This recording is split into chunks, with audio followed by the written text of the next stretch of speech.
ఈ కథ ఎప్పటిదో తెలుసా? చరిత్ర పుటల్లోకి కూడా ఎక్కని ఒకానొక పాతకాలం నాటిది. మాటలు రాని ఒక సాక్షి, నీడల భాషలో చెప్పిన కథ ఇది. అసలు ఈ కథ మన ముందు ఒక పెద్ద ప్రశ్నను ఉంచుతుంది. మాటలే లేనప్పుడు, ఎవరికీ వినిపించని నిశ్శబ్దంలో సత్యం తన ఉనికిని ఎలా చాటుకుంటుంది? ఎలా మాట్లాడుతుంది? సరే, ఇంక మన కథలోకి వెళ్ళిపోదాం. మన కథ మొదలయ్యేది విజయనగర సామ్రాజ్యంలో ఒక ఆలయపు గర్భగుడిలో నెలకొన్న నిశ్శబ్దం నుంచి. అది విజయనగర సామ్రాజ్యం. ఆదిత్యవర్ధనుడి పాలనలో రాజ్యం ఎంతో శాంతంగా ఉంది. ప్రజల ప్రేమే ఆయన బలం. కాని అదే ప్రేమలో ఒక బలహీనత కూడా దాగి ఉంది. అదే అతి నమ్మకం. రాజు ఆదిత్యవర్ధనుడికి తన మూగసేవకుడైన కైరవంటే ప్రాణం కంటే ఎక్కువ. రాజసభలో ఆ మాటల గొడవంతా భరించలేనప్పుడు ఆయనకు ప్రశాంతత దొరికేది కైరవ్ నిశ్శబ్దంలోనే. వాళ్ల బంధానికి మాటలు అవసరం రాలేదు. ఇక కైరవ్ పాపం పుట్టుకతోనే అతనికి మాటలు రాలేదు. అతనికి ఎవరూ లేరు, కుటుంబం లేదు, స్నేహితులు లేరు. ఆ గుడి, ఆ రాజుగారి సేవ, అదే అతని ప్రపంచం. అయితే ఎక్కడైతే వెలుగుంటుందో అక్కడే నీడ కూడా ఉంటుంది కదా. అలాగే ఆ రాజ్యంలో కూడా ఒక విషంలాంటి మనిషి ఉన్నాడు. ఆయనే ప్రధానమంత్రి భైరవ్. సింహాసనం మీద కన్నేసి ఒక భయంకరమైన మార్గాన్ని ఎంచుకున్నాడు. తన కుట్రకు ఒక రోజునెంచుకున్నాడు భైరవ్. అదేంటంటే, రాజుగారికి జరగబోయే మహా అభిషేకానికి ముందు రోజు రాత్రి చుట్టూ ఎవరూ లేరని చూసుకొని మెల్లగా ఆ బంగారు కలశం దగ్గరికి వెళ్లాడు. రేపు ఉదయం రాజుగారు తాగబోయే ఆ పవిత్ర తీర్థంలో తన బట్టల్లో దాచుకున్న చిన్న సీసా తీసి టప్ టప్ టప్ మని 3 చుక్కల విషం కలిపాడు. కాని ఈ దారుణమంతా పైనుంచి ఒకరు చూస్తున్నారు. మన కైరవ్. అతనికి ఒళ్లంతా చల్లబడిపోయింది.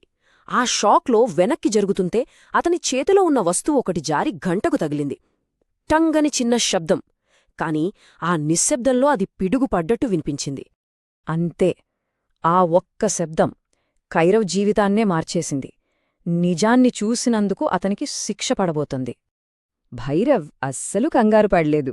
పైగా కైరవ్ దగ్గరకు వచ్చి అతని చెవిలో ఇలా గుసగుసలాడాడు. ఆ తర్వాత తన మెడలోని ముత్యాల హారాన్ని తానే తెంచుకుని కైరవ్ జేబులో కుక్కేశాడు. వెంటనే దొంగ దొంగ అని అరవడం మొదలుపెట్టాడు.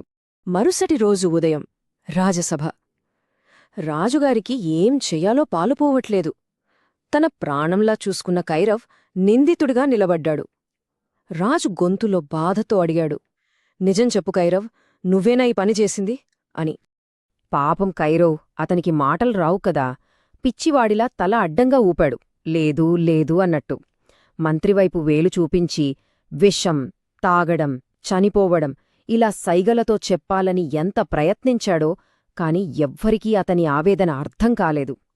అదే అదునుగా తీసుకుని మంత్రి భైరవ్ ఈ మాట అన్నాడు. అంతే, ఆ ఒక్క మాటతో కైరవ్ తెలరాత మారిపోయింది. రాజుగారు తన కళ్లను నమ్మలేక, మంత్రి మాటల్ను కాదనలేక, ఇక చేసేదేం లేక భారమైన గుండెతో కైరవ్ను రాజ్యం నుంచి బహిష్కరించమని తీర్పిచ్చారు. కాని అంటారు కదా, చీకటి ఎంత దట్టంగా ఉంటే ఆశకిరణం అంత ప్రకాశవంతంగా కనిపిస్తుందని. సరిగ్గా అలాగే ఆ చెరసాల చీకటిలో కైరవ్కు ఒక దారి దొరికింది. అక్కడే తన పక్క గదిలో దాదా అనే ఒక ముసలి తోలుబొమ్మలాట కళాకారుడు ఉండేవాడు. అతని దగ్గరున్న ఆ తోలుబొమ్మల్ని చూసినప్పుడు కైరవ్ కళ్లల్లో ఒక మెరుపు. గొంతు లేకపోతే ఏంటి, నీడలకు భాష ఉంటుంది కదా, వాటితోనే నిజం చెప్పాలని నిర్ణయించుకున్నాడు.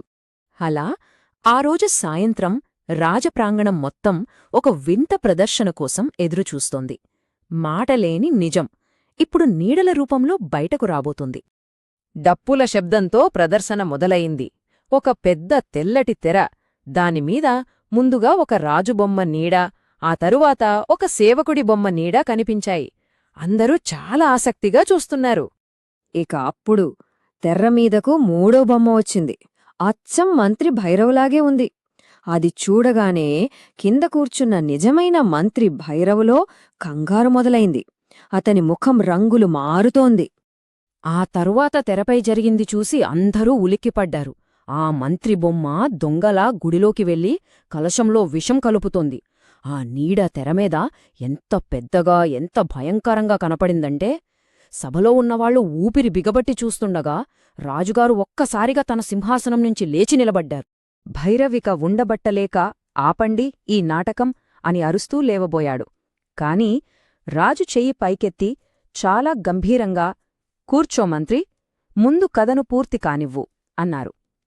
అప్పటికే రాజుగారికి అర్థమైపోయింది, అది కథ కాదు, కళ్లముందు జరిగిన నిజమని. ప్రదర్శన అయిపోయింది. ప్రాంగణమంతా నిశ్శబ్దం. ఇప్పుడు నీడల తీర్పు కాదు, రాజుగారి తీర్పి సమయం వచ్చింది. రాజుగారు నెమ్మదిగా నడుచుకుంటూ వెళ్ళి ఆ విషం కలిపిన పవిత్ర జలమున్న కలశాన్ని చేతిలోకి తీసుకున్నారు. మంత్రి భైరవ్ వైపు తిరిగి చాలా ప్రశాంతంగా అడిగారు, ఏమంటావు మంత్రి, ఈ పవిత్ర తీర్థాన్ని ముందుగా నువ్వే స్వీకరించడంలో తప్పులేదు కదా? ఆ ఒక్క ప్రశ్నతో భైరవ్ ముఖం పాలిపోయింది.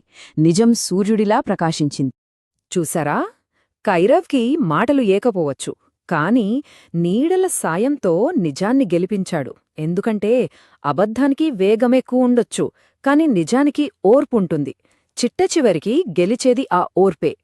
ఎంత గాధమైన నిశ్శబ్దంలో అయినా సరే న్యాయం ఏదో ఒక రూపంలో తన గొంతును వెతుక్కుంటుంది.